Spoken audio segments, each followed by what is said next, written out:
Sir ಹಾಂ ಏನಾಯಿತು sir? ಯಾಕೋ ಗಿಡಿನೆಸ್ಸು. ಬನ್ನಿ ಸರ್, ಹುಷಾರು, ಒಳಗಡೆ ಹೋಗೋಣ. ಹಾಂ ಬನ್ನಿ.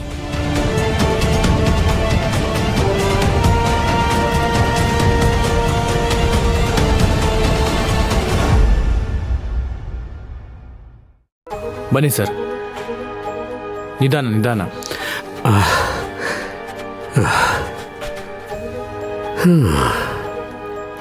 ಕೂತ್ಕೊಳ್ಳಿ. Okay okay. ಭಗವಂತ, ಸಾರಿ ಸರ್, ಆಗಲೇ ಮೇಡಮು ಮುಂಬೈಯಿಂದ ತಂದಿರೋ ಮೆಡಿಸಿನ್ನ ಇಂಜೆಕ್ಟ್ ಮಾಡಕ್ಕೆ ಹೇಳಿದರು. ನಾನೇ ಗಡಿ ಬಿಡಿಲಿ ಮರ್ತುಬಿಟ್ಟೆ. ಈಗಲೇ ಹೋಗಿ ತರ್ತೀನಿ ಸರ್.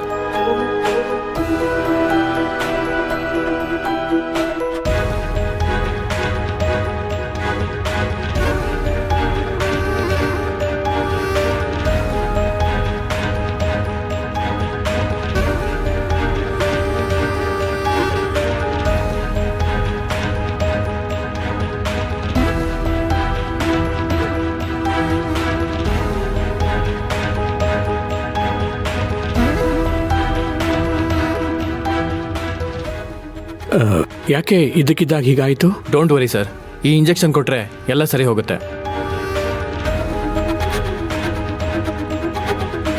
ಓ, ಏನೋ ಪ್ರೀತು,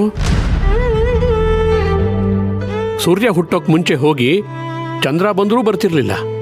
ಈಗ ಸೂರ್ಯ ಮುಳುಗೋದ್ರಲ್ಲೇ ಬಂದ್ಬಿಟ್ಟಿದೆಯಾ?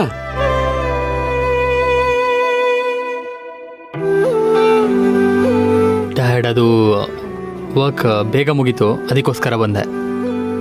ಪ್ರೀತು, ನಿನ್ನ ಹತ್ರ ಮಾತಾಡಬೇಕು, ಸ್ವಲ್ಪ ಕೂತ್ಕೋ.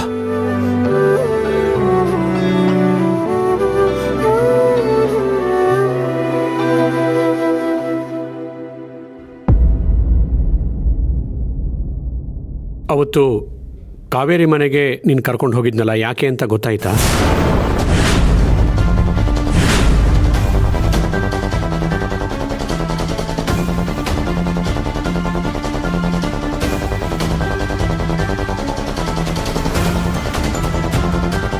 ನಾನು ಅವತ್ತು ಕಾವೇರಿ ಮನೆಯಲ್ಲಿ ಏನೆಲ್ಲ ಮಾತಾಡಿದೆ ಅನ್ನೋದು ನೆನಪಿದೆ ತಾನೇ ನಿಮಗೆ?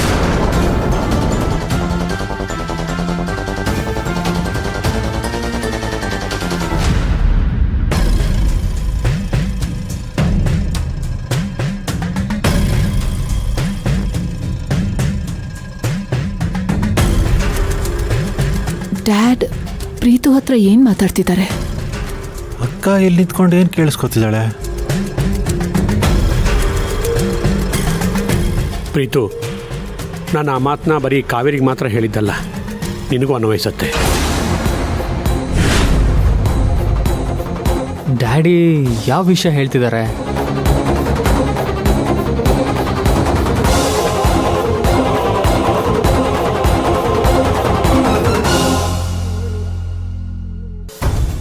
ಪ್ರೀತು, ನನಗೆ ಗೊತ್ತು, ನೀನು ಕಾವೇರಿ ಇಬ್ಬರು ಇವರಿಂದ ಸೇಮ್ ಬೋಟ್.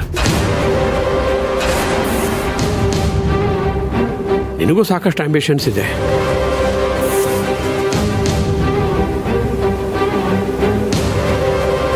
ಲೈಫಲ್ಲಿ ಹೆಚ್ಚು ಹೆಚ್ಚು ಸಾಧನೆ ಮಾಡಬೇಕು ಅನ್ನೋದಿದೆ, ಅದು ಒಳ್ಳೆಯದೇ.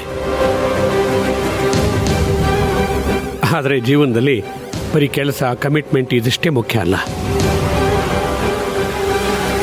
ಪರ್ಸ್ನಲ್ ಲೈಫು ತುಂಬ ಇಂಪಾರ್ಟೆಂಟ್ ಆಗುತ್ತೆ ಕಣೋ. ಡ್ಯಾಡ್ಗೆ ಪ್ರೀತು ಮೇಲೆ ಏನಾದರೂ ಡೌಟ್ ಬಂದಿದ್ಯಾ? ಡ್ಯಾಡಿನೂ ನಂತರನೇ ಕಾವೇರಿ ಪ್ರೀತಮ್ನ ಲವ್ ಮಾಡ್ತಿದ್ದಾಳೆ ಅಂತ ಕನ್ಫ್ಯೂಸ್ ಆಗಿರಬೇಕು. ಕಾವೇರಿ ನನ್ನ ಅಡ್ವೈಸ್ನ ಸೀರಿಯಸ್ ಆಗಿ ತೊಗೊಂಡು ಮದುವೆ ಆಗೋದಕ್ಕೆ ಒಪ್ಕೊಂಡಿದ್ದಾಳೆ. ನೆಕ್ಸ್ಟ್ ಟರ್ನು ನಿಂದು. ಅವಳು ಮದುವೆ ಮುಗಿತಾ ಇದ್ದ ಹಾಗೆ ನಿನಗೂ ಒಂದು ಒಳ್ಳೆ ಹೆಣ್ಣು ನೋಡಿ ಆದಷ್ಟು ಬೇಗ ಮದುವೆ ಮಾಡ್ತೀನಿ.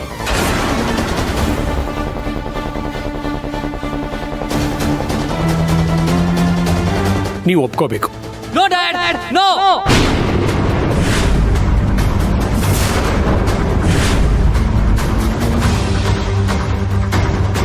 ನನ್ನ ಲೈಫಲ್ಲಿ ಯಾರಿಗೂ ಜಾಗ ಇಲ್ಲ. ನಾನು ಯಾವತ್ತೂ ಮದುವೆ ಆಗಲ್ಲ ಅಷ್ಟೇ.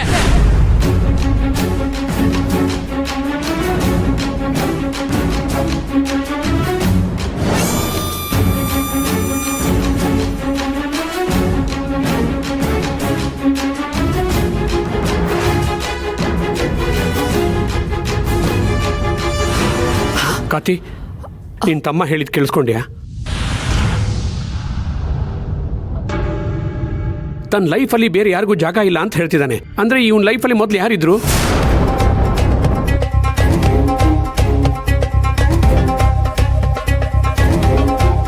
ಅಪ್ಪ, ಅವನೇನೋ ಮಾತಾಗಿ ಹೇಳಿರ್ತಾನೆ.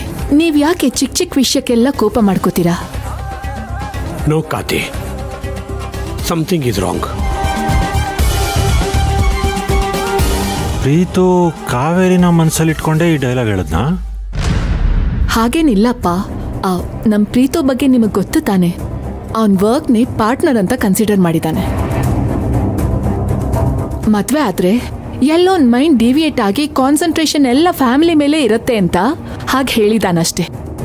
ಹೌದಾ? ಅಷ್ಟೇನಾ? ಅಷ್ಟೇ ಅಪ್ಪ.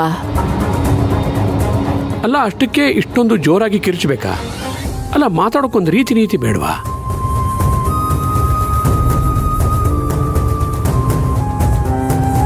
ಛೇ, ಇತ್ತೀಚೆಗೆ ಈ ಮನೇಲಿರೋರಿಗೆಲ್ಲ ಏನಾಗಿದೆ? ಸಣ್ಣ ಸಣ್ಣ ವಿಷಯನೂ ಜೋರಾಗಿ ಕಿರ್ಚಿ ಮಾತಾಡೋದು, ಕಿರ್ಚಿ ಹೇಳೋದು. ಅಪ್ಪ, ಯು ಡೋಂಟ್ ವರಿ. ನಾನ್ ಪ್ರೀತು ಹತ್ರ ಮಾತಾಡ್ತೀನಿ. ಇನ್ನೊಂದ್ಸಲ ಹೀಗೆಲ್ಲ ಬಿಹೇವ್ ಮಾಡಬೇಡ ಅಂತ ಅವನಿಗೆ ಅಡ್ವೈಸ್ ಮಾಡ್ತೀನಿ. ಅಲ್ಲ ಕತಿ, ನನಗೊಂದು ಅರ್ಥ ಆಗ್ತಾ ಇಲ್ಲ. ಸಣ್ಣ ಪುಟ್ಟ ವಿಷಯಕ್ಕೆಲ್ಲ ಅವನು ಅಡ್ವೈಸ್ ತಗೊಳ್ಳೋ ಪರಿಸ್ಥಿತಿಲಿ ಇದ್ದಾನಂದ್ರೆ ಅವನ ಮೆಂಟಲ್ ಸ್ಟೇಟಸ್ ಯಾವ ರೀತಿ ಇದೆ? ಬೇರೆಯವರಿಗೆ ಅಡ್ವೈಸ್ ಮಾಡೋ ಸ್ಥಾನದಲ್ಲಿರೋನು ಅವನೇ ಈ ರೀತಿ ಬಿಹೇವ್ ಮಾಡಿದ್ರೆ ಏನ್ ಅರ್ಥ? ಅಪ್ಪ, ಅವನಿನ್ನ ಸಣ್ಣವನು. ಏನೋ ಆವೇಶದಲ್ಲಿ ದುಡುಕಿ ಏನೇನೋ ಮಾತಾಡಿದ್ದಾನೆ. ನೀವೇನು ಬೇಜಾರು ಮಾಡ್ಕೋಬೇಡಿ. I will talk to him. Okay?